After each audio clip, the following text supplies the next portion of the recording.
Please welcome our Superintendent of Schools, Dr. Tom Trigg. Boy,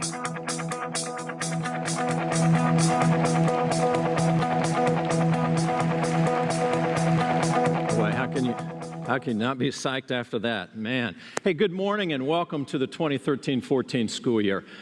We are just going to be off to start, and this is the only opportunity we have the entire year to get all 3,000 staff members together, 3,000 plus. It was about 10 years ago that we started this transformation, turning this district from a system of schools into a school system. And I think this is really an important part of that, all getting together to just reaffirm and reestablish what it is we're all about, what it is we want to accomplish, and just get this school year, kicked off to an awesome beginning. I want to thank Main Street Credit Union once again for the breakfast. I mean, that's above and beyond. Thank you so much to them.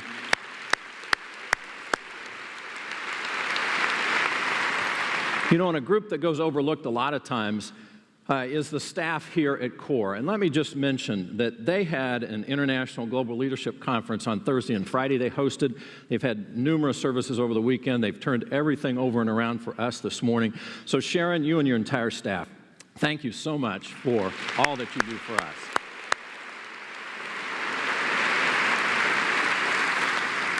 All of those of you that won prizes today, congratulations to you. And I'd be remiss if I didn't mention once again the A-Team and that awesome rendition of the Harlem Shake. My goodness.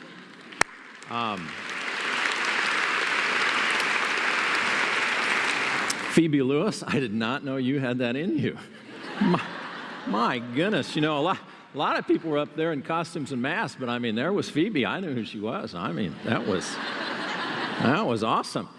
I tend to get off script sometimes, and it makes some of my folks nervous. I'm going to get off script for just a minute. I've been thinking about whether to do this or not. But actually, I felt a little left out. You notice I wasn't on the stage.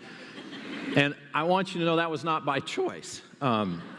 We actually had auditions, believe it or not, and this was the best of what we had.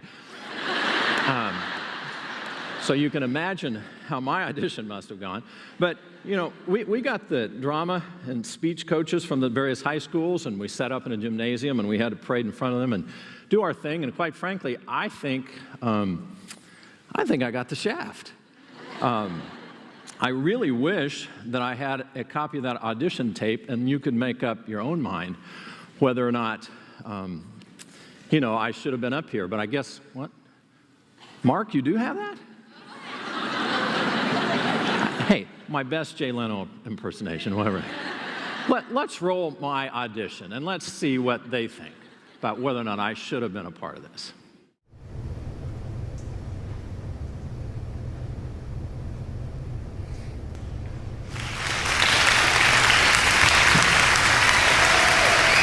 Con los terroristas.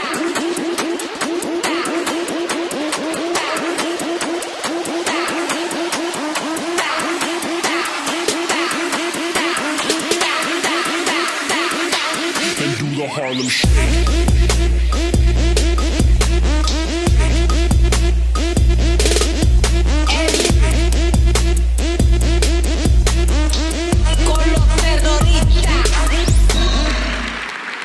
And you all didn't think I even had it in me. Hey, why the hedgehog? I don't know if you could tell that was a hedgehog. We're going to talk about it a little bit later. I could have been a Timberwolf, a Tiger, a Mustang, a Jaguar. Who did I leave out? Who did I leave out? Oh, Northwest Huskies, yes. I could have been any of those, but we'll talk about being a hedgehog a little bit later in the program.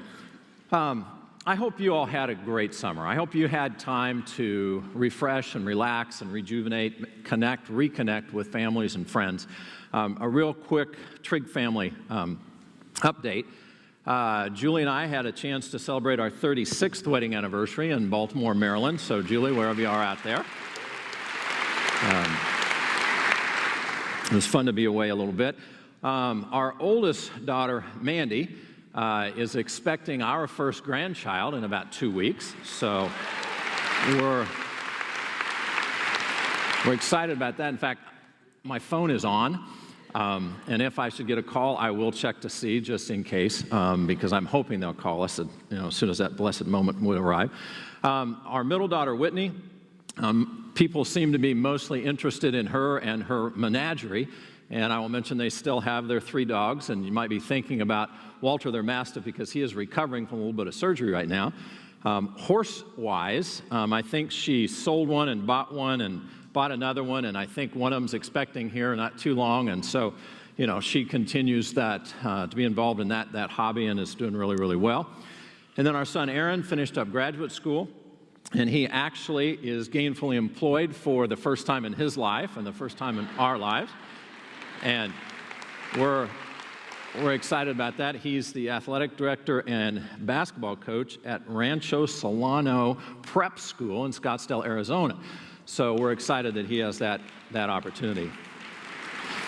And then the last thing I think I want to mention is I want to make a little quick introduction to you to the newest member of the Trigg household, and that would be Charlie.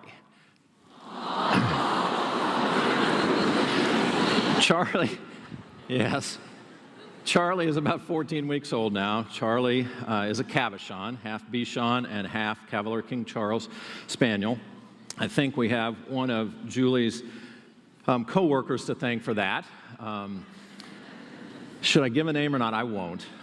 But no, we love Charlie. He has actually been a blessing for us, and I think Julie enjoys him 99% of the time. Probably this morning when it was raining and she was being sure that he was taking care of business and whatever, she probably didn't enjoy him quite so much. But anyway, Charlie's our newest member of our family, and we're just so excited to have him join us. As I think about the opening video and the song, the chorus said, "We can do anything if we believe." And while that is an awesome, awesome phrase, unfortunately, there's a little bit more than just believing. And so we've got to take those beliefs and put them into action. So really, that's what we're going to talk about this morning. We're going to talk about 5 different beliefs that if we as a district put into action, that absolutely will make a difference in the lives of our kids. That first belief that I want to talk about is believing in each other. And I want to be sure that you know that I absolutely believe in you, and I believe in the work that you do, and I believe in the great things that happen because of all that efforts. We also have 7 Board of Education members that believe in you. Let's hear from them and see what they have to say.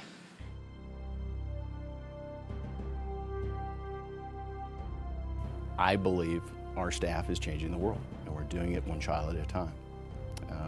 We absolutely are. And when you believe that completely, then you do everything you can to support our teachers in our classrooms and everybody else, all the way up to our wonderful superintendent. The number one thing is the staff. There is no staff in any other school district across the nation that would compare to Blue Valley. And it's the Blue Valley staff that makes the Blue Valley School District. Each day when my children have gone to school, I know that the people that they're coming in contact with are the best of the best. I so appreciate the fact that they are looking out for the individual needs of all of our kids. Huge fan of our staff and administration on down and what they do for our kids. I think from top to bottom, from our teachers to our administration, to the people in the grounds crew, to the custodians, people who truly want to work for Blue Valley, people who want to make a difference. I think we have an incredible staff, and I think that they give way beyond what they have to give in time, in money, in emotion to really provide an awesome education for our kids. You know, at the end of the day, we have 3,000 people that contribute to the education of our children. And what I've found is a sense of dedication, a sense of loyalty, a sense of others over self, and that's what education's all about. The staff in Blue Valley is phenomenal. Everyone that I have ever interacted with, from the classroom to the grounds crews to district office to support staff, they have all been amazing. I feel like every single person in Blue Valley is working for the benefit of all of the children, and I really do appreciate that. Would you join me in welcoming Pam Robinson, our Board of Education President?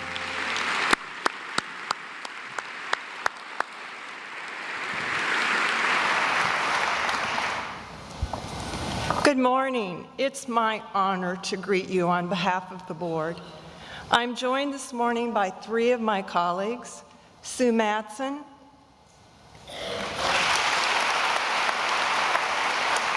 Tom Mitchell, and Stacy Obringer-Varhal.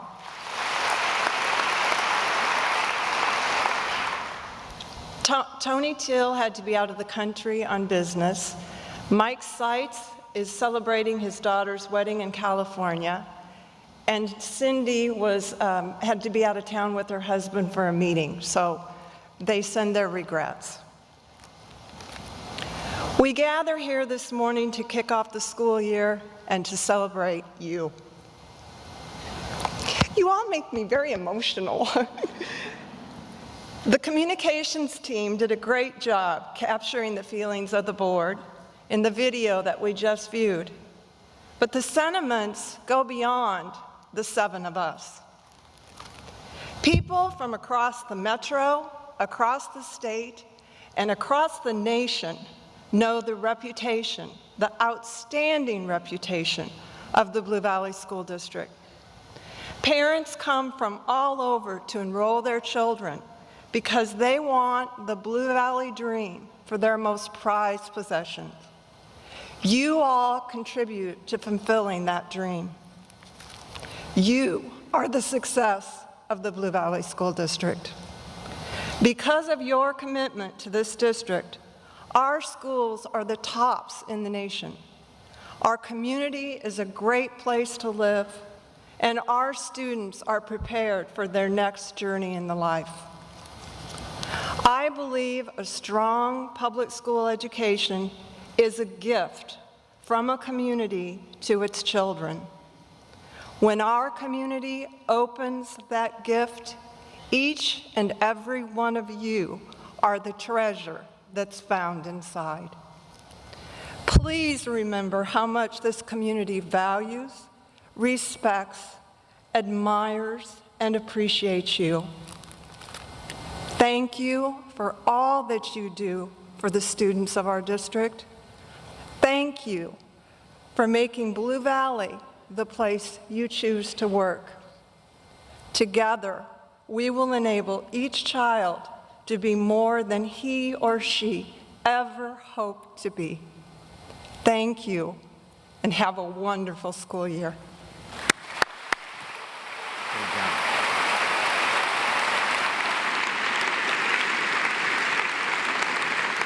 Thank you, Pam.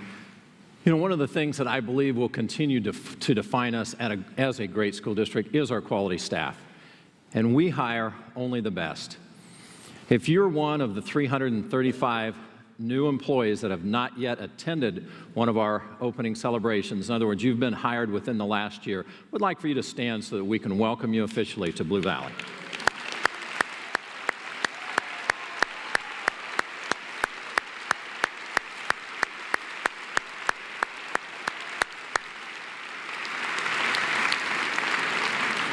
We are so glad that you're here and are now part of what we feel like is a very, very special family.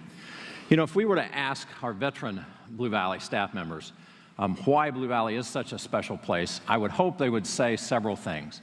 One, that we actually do believe in each other. Two, that we believe in going beyond expectations. Thirdly, that we're able to go beyond expectations because of our focus. We focus on what we believe we can be best in the world at, personalizing student learning. You know, I hope they would talk to you about relationships with one another, relationships with our kids. And the fact that with those relationships, we really can accomplish the two goals that this district has, one dealing with academic success, the other dealing with personal growth. It's such an important part of who we are and what we do. You know, I'd like to recognize some of those veteran staff, and as we do that, I'd like for you to, as new employees, to notice them and to learn from them. But these are some of the people that have been with us for a significant amount of time, and quite frankly, we're really, really proud of the contributions that they have made over time. First, I'm going to have those that are celebrating their 30th year stand to be recognized. So I would like for Lynn Potter, Nancy Fricke, Hedda Weintraub, Todd Estes, and Pam Kelly. Would you please stand, the five of you?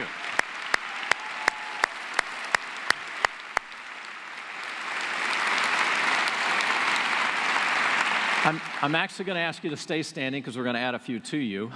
Deborah Boyd celebrating 35 years. Deborah, would you stand?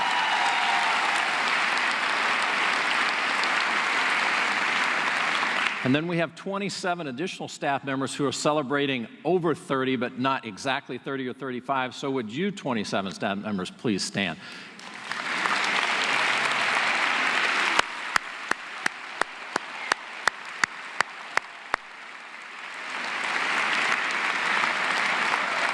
And in particular, one of those, we now have about 33 people standing, would be Diane Danoon, who has the longest tenure, 39 years here in the school district. Diane, be recognized wherever you are.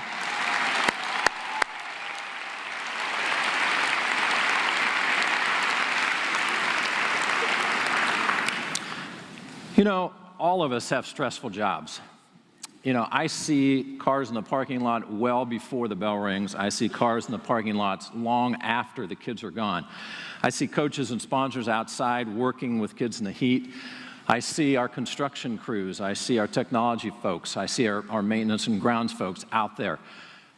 There's a lot of stress to this job. One thing I want to take just a minute and emphasize with you is we really need to take care of ourselves. And part of caring about one another and believing in one another, I think, is helping each other to stay healthy. I want to just take a little bit of a bird walk here because we received a really nice recognition here this past summer. We received the Eddington Award for having one of the top well-being programs in the entire United States. What I want to do is encourage you to take part and be aware of that well-being program because you may not even be aware of it. But if you want, you can have personal coaching in terms of your health and wellness. If you want phone coaching in terms of how to lead a healthier lifestyle, you can do that.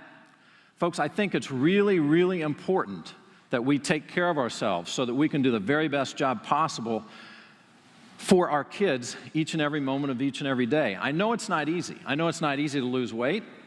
I know it's not easy to keep weight off once you've lost it. I know it's not easy to exercise. It's not easy to eat right.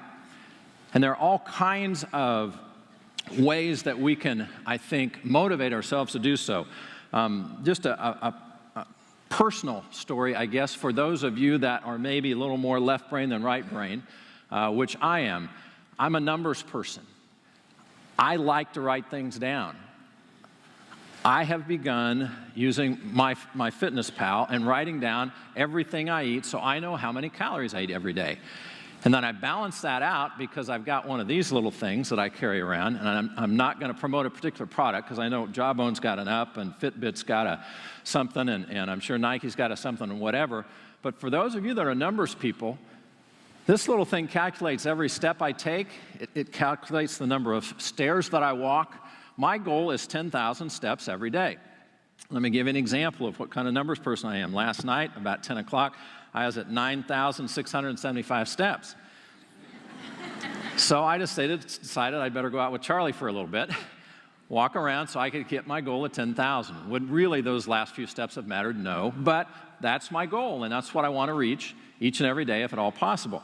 I was sharing with the A team, you know, I'm feeling pretty good about myself, that on a day when I get up and run, and if it's Saturday and then mow, and then Julie and I go for a nice walk, I might get as many as 17,000 steps in. I'm just feeling pretty good about that. Scott Roberts says, hey, 33,000, Disney World. I'm going, my gosh, I don't think I'll ever hit 33,000 steps in a day.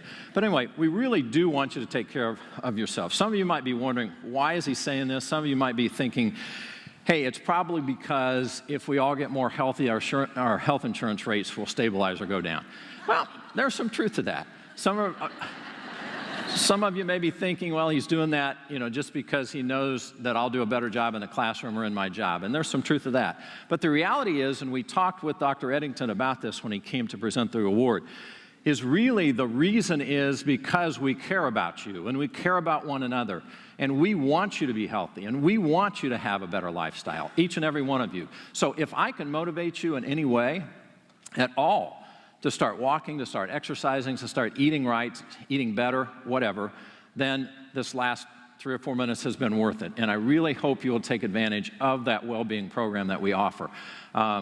Kudos to HR, in particular our benefits folks, for winning that award, and I know you'll continue to keep working with us. Part of well-being is also mental, and it's emotional.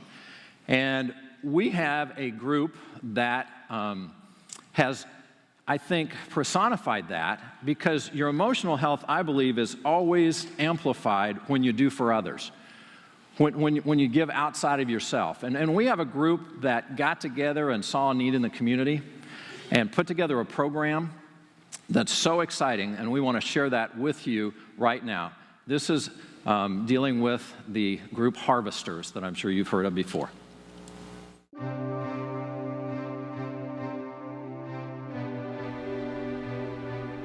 Hunger. More than 375,000 people in the Kansas City area are food insecure. They don't know where their next meal is going to come from. Harvesters Community Food Network is striving to serve those in need. Harvesters' mission is to feed the hungry today and to work to end hunger tomorrow. Blue Valley wanted to be part of this mission. We recognized as a department, it's inevitable serving all the students that we do in the schools that we're going to have some food left over. I reached out to them to find out if there was more that we could do to take some of that leftover food items and get that into the community. As a result, the district established the innovative Blue Valley Food Recovery Program. By having adequate freezer space, food service staff at all Blue Valley high schools and 3 combo school locations properly store leftovers from school lunches for harvesters to pick up twice a week. Not only now do they get a chance to impact all the students with the meals that we serve every day in the schools, now we're reaching outside of the community, so it's really been a tremendous experience for our staff. We serve here, which is, we wouldn't be in this job if we didn't enjoy serving. But to know that we're serving outside these walls is even better. By their believing in what they're doing and they're helping Harvesters in its mission, it's the only way it could happen. According to Harvesters and Feeding America, Blue Valley is the only school district in the country with a food recovery program. Feeding America is a national network of food banks, and we've checked with them, and they don't have any other food banks working with a school district like what we've started with the Blue Valley School District. Hopefully we're setting a model for other school districts in the country that it can be done, and with a little effort that we could all nationally make an impact by being a part of a program such as this. So we're very excited to be on the start of this and help create it. It's going to be a model that will eventually be spread throughout the country. Donations from Blue Valley schools have provided more than 81,000 meals to more than 40 on-site feeding organizations. St. James Place, a food pantry and community kitchen, is one organization that greatly benefits from the program. We serve almost 280 meals per evening for the needy of Kansas City here in Midtown.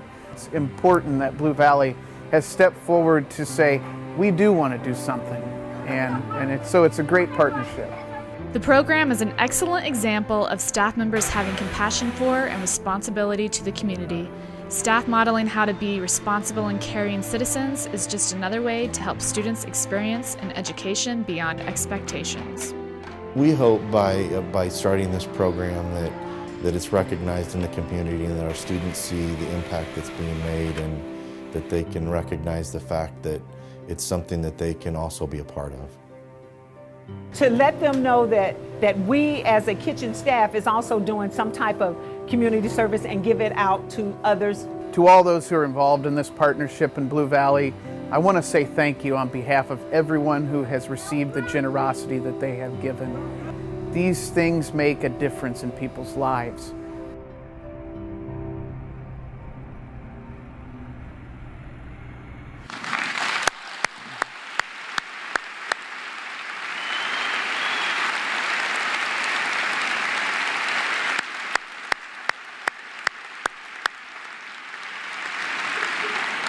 Charles Rathburn, wherever you are, would you stand up kind of representing your staff and any other staff members?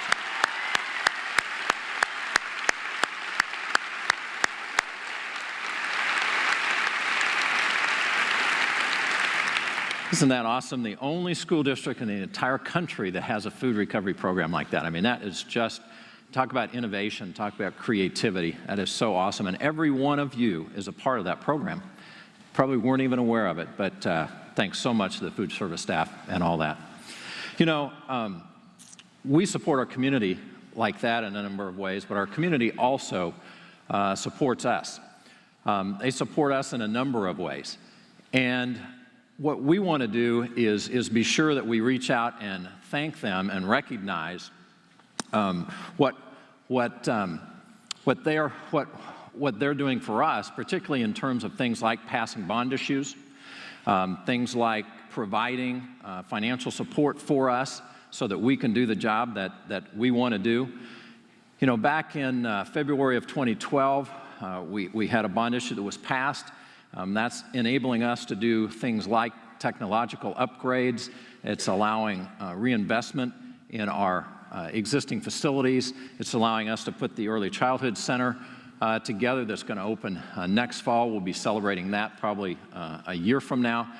And then I want to talk specifically about safety enhancements, because that was a very, very important part of the bond issue, and our Board of Education actually included $20 million of safety enhancements.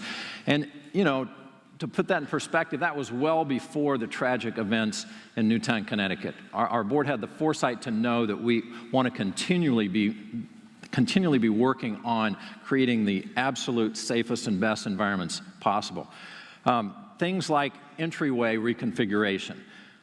We want to be sure that every one of our buildings, you know, has the funneling entryway where everybody that comes in from the outside has to walk through the office. Our board asked us to accelerate those projects because they were spread out over the 7 years of the bond. And they asked us to front load those, and so our staff did a good job, and I think we have 11 or 12 buildings that those front entryways will be reconfigured for this school year, and then we have about a remaining 9 or 10 buildings that work will be done for the next school year, and then we will be complete with that particular project. We have surveillance camera systems, and those are all being upgraded. They're going digital, putting additional cameras in, those kinds of things to help. Quite frankly, there's a few little things that I won't talk about and share with you that we're doing as well to upgrade our safety and security systems. What we want is for kids to feel safe, because we know they'll learn the best. We want you to feel safe and secure, because we know that's when you'll do your best job. And we want parents to feel really good in the morning when they're sending their kids to school, and to see absolute safest environment they can possibly have. What I want to mention, though, quite frankly, is what I believe is the key component to our entire safety and security program. And that doesn't cost any money, because that's you, and that's relationship building with kids. We want to be sure that every single one of our 22,000 plus kids has a caring adult in a building that they can go to anytime, day or night, with any kind of a problem or an issue. Any rumor they hear, any concern that they have about a classmate, they need someone that they can go to. And I think it's extremely important that we continue to cultivate and create those relationships. I know you're doing that. I know you absolutely do that. I just want to reinforce how important that is, because you never know the kinds of things that you're going to prevent by having that proactive approach and having those kinds of relationships with our kids. If you have concerns, then you need to be sure that an administrator or somebody knows that and trust me, we will follow up on those, and we will work with kids, and we will counsel them, and we'll talk to parents. We'll have those difficult conversations if we believe that we've got a child that might be headed down the wrong path. So just know how important it is to continue to cultivate those relationships, which really leads us to that second goal, that second belief, and that is believing in our kids. Because kids not only need to feel safe, but they've got to know that we're believing in them. You know, the results can be extremely powerful. I want to show you a video now about Kevin Pinter, an Overland Trail Middle School student, and how believing in him has transformed his life. Personalized student learning. It's what we do best. There are a number of ways that we personalize the learning for each and every one of our students. Students like Kevin Pinter. Kevin was very nervous about coming to school. His very first visit here, he would barely come into our room. For most students, middle school is an exciting time, but for students like Kevin, who have characteristics of autism spectrum disorder, their journey can look very different. Each year, it just got a little bit harder for him, and the main thing is you could just see when he went to school in the morning, he had this look of fear in his eyes. He was incredibly anxious about going to class, about doing his work, interacting with others. He spent a lot of time having lunch in the Navigator room rather than in the cafeteria. Kevin's parents and teachers began working together to identify supports for him, including the Navigators program. It's a center-based program for students who have characteristics of the autism spectrum disorder, and we serve really their social, emotional, and organization needs. But Kevin's story is about more than the Navigators program. It's about the Overland Trail Middle School family. I just feel like there have been people who just support him all day long. And we always talk about as a staff, if you can connect a student to the building, then they're going to find it as their home. Mrs. Lewis, she talks all the time about wrapping our arms around kids and loving them, and just the whole school. This is our atmosphere. This is Overland Trail Middle School. This is what we do for kids. We just wrap our arms around them. We love them. This is what Kevin needed. For Kevin, it wasn't just that special atmosphere. It was the people who encouraged him and challenged him to do more than he thought he could. Robert, our daytime custodian, has been such an incredible support and friend to Kevin. He'll joke around with Kevin, and Kevin really views Robert as his big brother. There is no way he would have ever done a sport without that Coach Long making sure that he was talking to him in PE class, seeing him at lunch, seeing him in the hallways, calling home. We wanted some camaraderie between his classmates and him, between the coaches and him, and we just wanted him to feel a part of it. Yes, I did play football this year. Of course, I was pretty terrible at it, but Coach Long wouldn't think I was. He gave me the Determined Award after our final game. They step out and do those small but sometimes extraordinary things that will make the difference in this child's career here at OTMS. And those small things added up to big changes. I know that when parents and teachers work together, miracles can happen. And that is what's happened with Kevin Pinter. Every year I've seen him grow with more and more confidence. I think the teachers and staff have made a huge difference in that, and now he's unstoppable. He likes to be in front, of people and an audience, and be with a group and performing. It's true. I feel very, very confident. Now I sit with my friends at lunch. And Kevin has made a difference in the lives of the Overland Trail Middle School family. Kevin has left an impression on this school like few others have. And it's not just Kevin that's gained. I've gained from Kevin, and many others have gained from Kevin. Kevin is someone who's going to be very special in life. He's going to go to college. He's going to do well. The program at OTMS has been very, very helpful for me, and I just want to say that I am really going to miss all the staff, and I love this school very much, and I'm going to miss it. It has been just the best experience that I could imagine for middle school. It's just been a great feeling.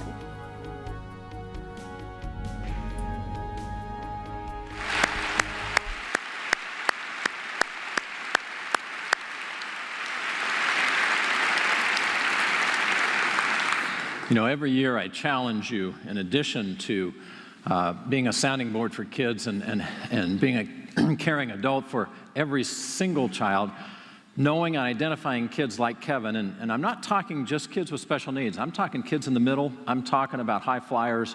There are times in every kid's life where they need that extra support. They need something that you can provide. So I challenge you once again and hope that you will continue to identify kids in your buildings that you can make a difference with, that you can really invest yourselves in, because it's going to be one of the greatest satisfying feelings that you can ever have, to watch that child progress and get to the point where they're walking across that stage for graduation. So extremely, extremely important. Thank you, Overland Trail Middle School, for demonstrating that. I know it's going on all across the district, but we want to continue to emphasize that as we help these kids grow and mature. You know, the third belief, you have to have a plan. You have to have something that you stick to. You have to have a focus. You have to have a reason. You know, our mission, unprecedented academic success and unparalleled personal growth for every student, came out of a gathering that we had back in 2005 when we put into place our current strategic plan. We brought community members together. We brought them back together in 2010 to try to reinforce and to see if there are any changes that we need to be making in our strategic plan. And I really believe that that focus is one reason that we've been as successful as we have. In addition to our mission, we have what we call our hedgehog concept, thus the hedgehog costume. The hedgehog concept is what we believe we can be best in the world at and what we're most passionate about. And for us in Blue Valley, that's personalized student learning. Now, where does the term hedgehog come from? Well, it comes from Jim Collins' book, Good to Great. And in there, he talks about a parable written by Berlin called The Fox and the Hedgehog, or The Hedgehog and the Fox.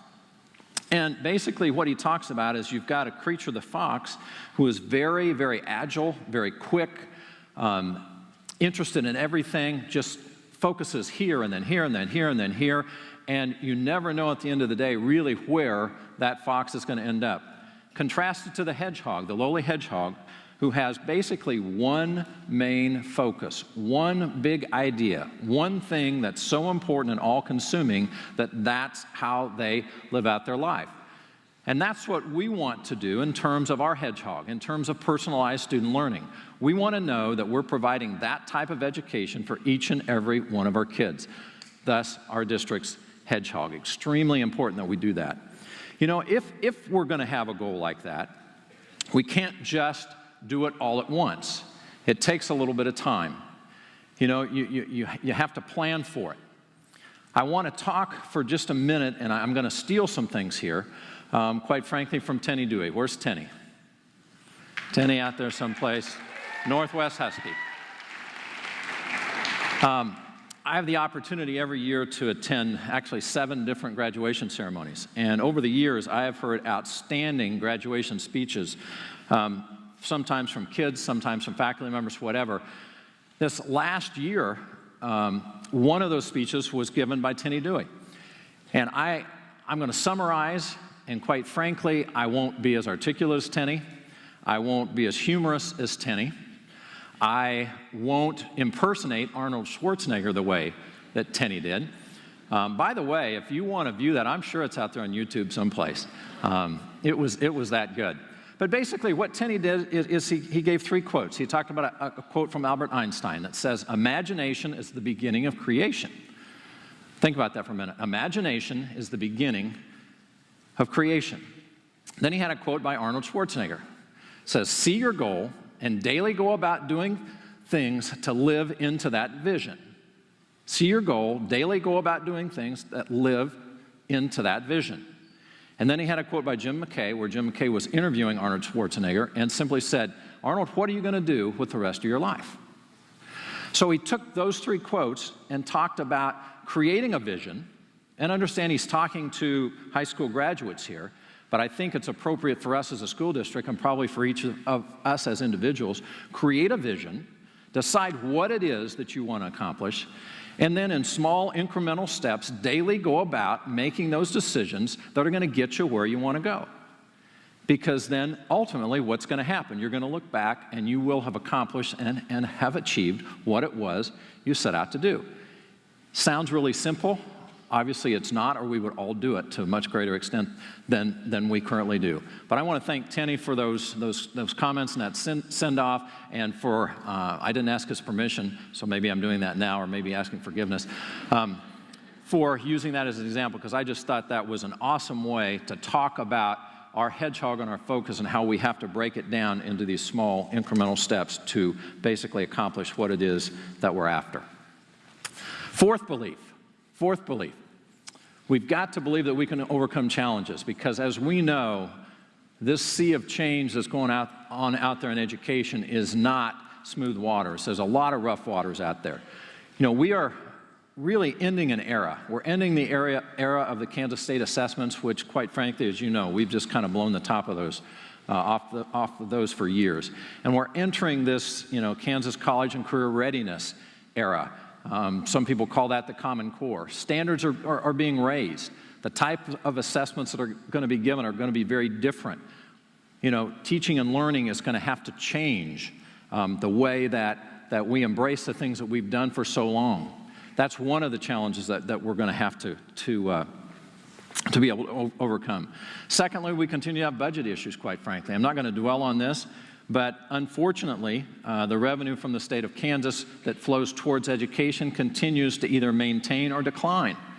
And it's very, very difficult to continue to operate a high-performing school district like we are when you have the budget limits and the budget constraints that we have. In addition, there's a lawsuit out there that no one really knows what the final result of that's going to be, whether the Supreme Court this fall will uphold the district court decision or not. But whatever they do, then the legislature has to decide what are they going to do with that ruling. And that's a challenge for us. That's a huge challenge. But we have got to believe that we can overcome those challenges. I'm going to show you a short video here of a student overcoming a challenge that hopefully will help motivate us as we encounter and embrace those challenges that we have. The high fives, smiles in the hallway, the simple, how's it going? All small gestures that go a long way in developing relationships with students. It's part of the culture in Blue Valley, and it made a difference in the life of a Blue Valley Northwest student. Both my parents are like drug addicts, but I moved out when I was 12 years old. When I was living at friends' houses, I lived in a car for about a year. I lived in hotels. For 2013 Blue Valley Northwest graduate Blake Mann, growing up was not an easy journey until a Northwest family stepped in. So the Averys kind of said, like, look, if you move in, we can get you to go to Blue Valley Northwest. And so after, probably a week, I moved into their house, and it was awesome. It's been awesome so far. And the Averys were just the beginning of the family Blake would find in the Northwest community. Students and staff do a wonderful job of identifying, students, okay, this is not necessarily a Blue Valley kid, let's make sure that, he is adjusting well and the transition is going well for him. That's kind of Northwest MO. We go a little above and beyond, and I know the other high schools do as well, and our whole district does, so I don't think he is quite used to that. I really feel like that people at Northwest, or even teachers at Northwest, really care about you. And that was it was like a culture shock for me. And that culture of caring and support made Northwest a home. Mr. Purble, I could literally go up and talk to him about anything. Coach Serbo, he was, I almost felt like he was my dad. After you've done this for quite a while, you can kind of tell which kids need a little bit more of influence than others. And I knew what his background was, and he just needed a little bit more, someone to lean on. With the support of his Northwest family and his own determination, Blake will make it. If I were to describe him in one word, it would be resilient. He can fight through adversity, and it doesn't matter what it is. He'll find a way to come out on top. Coming to Northwest, there's so many people that just instantly, I felt like cared. And I truly believe they do care. And I'm very thankful for all the people that have walked in my life that made a difference.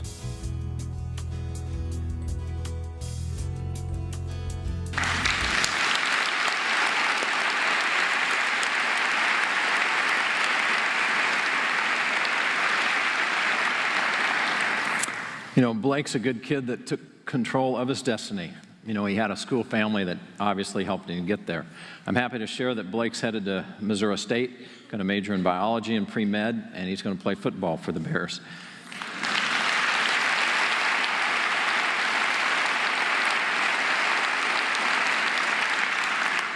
You know, I think what we do here in Blue Valley for Kids is absolutely incredible because of the relationships that are such a priority for us.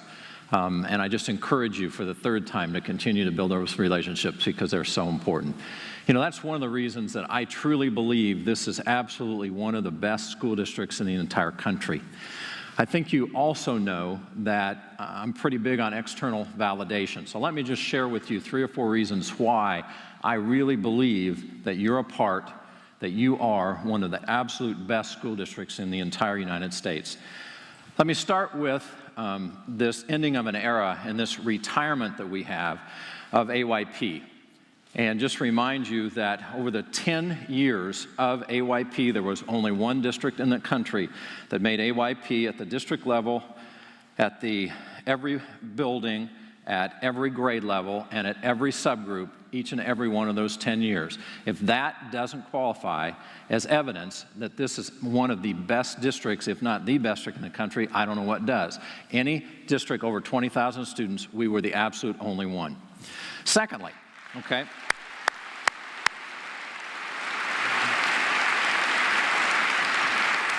secondly, you look at the ACT scores up there. We continue to lead the metro area year after year after year.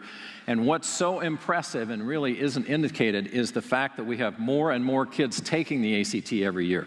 This last year, we had over 90% of our kids take the ACT. And if you think about that, the more kids you have, quite frankly, the tendency for your scores to decline. Because those that are going to take it just out of the chute, quite frankly, are probably going to be the kids that are going to score the highest. And as you continue to layer on more and more kids, those are kids that are questioning whether or not I'm going to go to college, questioning whether or not I want to take the ACT. We now have 9 out of 10 of our graduating seniors taking the ACT, and we're still the top in the entire Kansas City Metro. We don't know our scores yet for this next year. My gut tells me that we're going to be bouncing back up to that 25 level. I don't have any reason for saying that other than I know how hard people are working and I know how serious our kids are taking that assessment. So once again, I think evidence of the quality of this school district.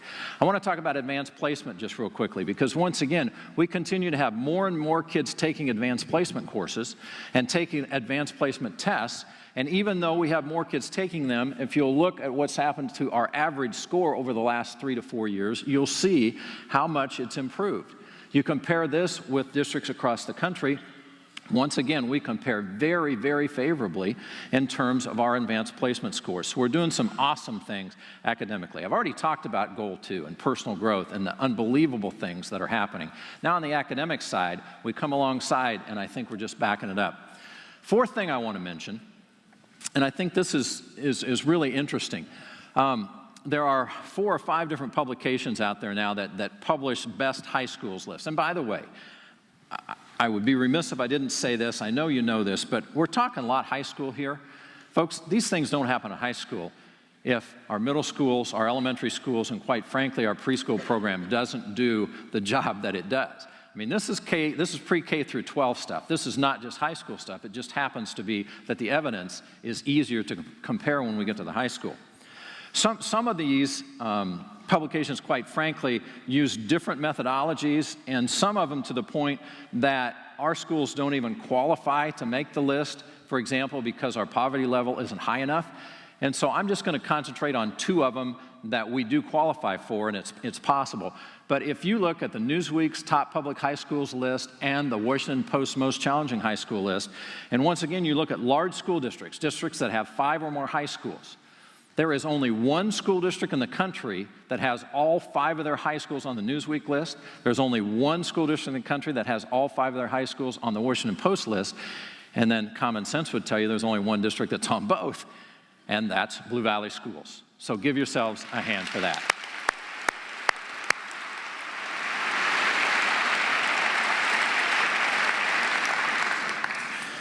Okay, let's talk about what's next. One of the best school districts in the country What if we were to strive to be and somehow validate belief number 5, that we can be one of the best school districts, if not the best school district in the world?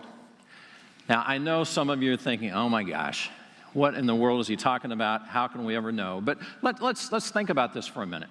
Being the best in the world. I mean, we do have a global society now. Our kids are competing with kids from all over the world. They're competing with countries that we never thought we would have to compete with before. So why shouldn't we switch our thinking? And why shouldn't we begin looking for ways to compare ourselves with top countries in the world and the kids that they're graduating? Our Board of Education got together with our administrative team back in June and came up with 3 strategic initiatives, and I'm going to put one of them up here on the board. I see it's there. And together, we want to challenge ourselves as a school district to create and implement a system that will result in our students being among the world's leaders in academic achievement. Not nation's leaders, but the world's leaders.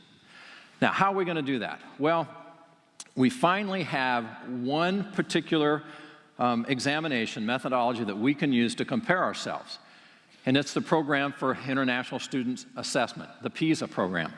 And we actually did some piloting with the PISA program a year ago. This is a test for 15-year-olds. And we gave that test to, there again, it was a random group. It was not a select group, but a random group. And then we have compared that with the international data that came out. So let's put first the reading data up there. I want you to see this. Okay, number 1 in the world, Shanghai. Now, Shanghai obviously is not a country. Shanghai is a city, but it's such a big city, they actually get to count themselves out of country when it comes to the PISA results.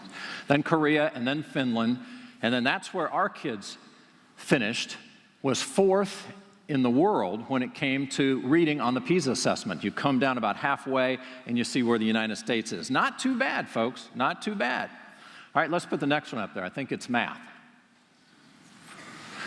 Mathematics. Shanghai, once again, world leader.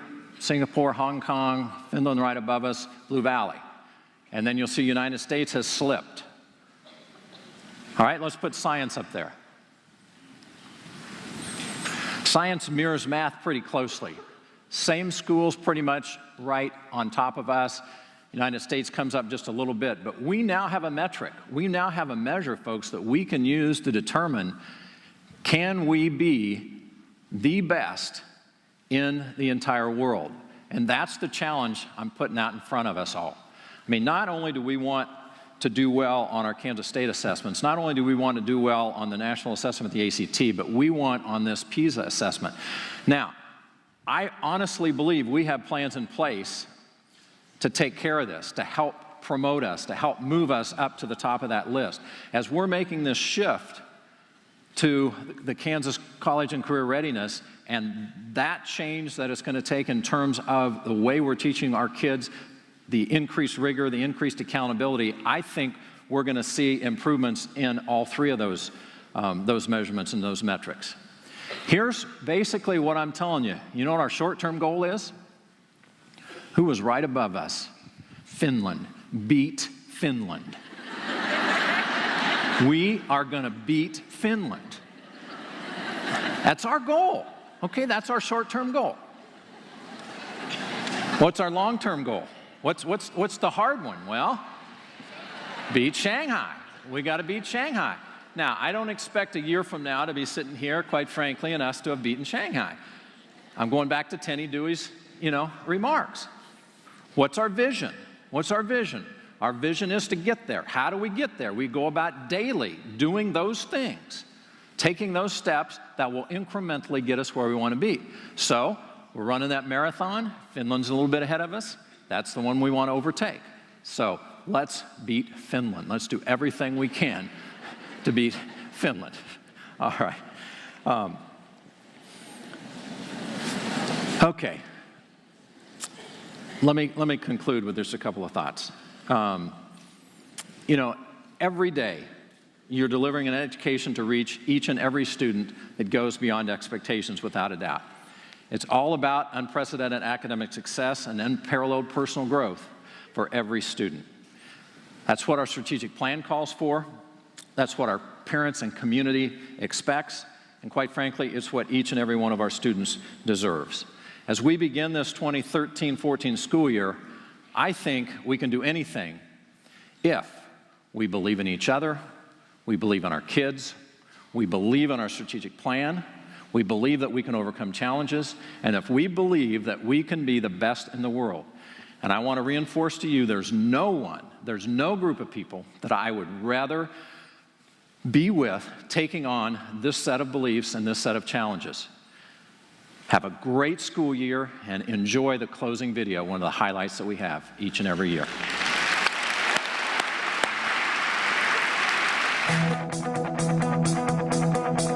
Are we strong enough? Can we make the cut? Can we cross the finish line? Make it out in time? Can we pass the bar? Can we make the grade? Can we make it on our own? Make it all alone? Can we pull it off? Can we save the day? Will we stop to recognize and start to realize we can do anything, we can be anyone? Just close your eyes and try to see we can do anything, we can be anyone. Just close your eyes and try to see. If you believe, believe.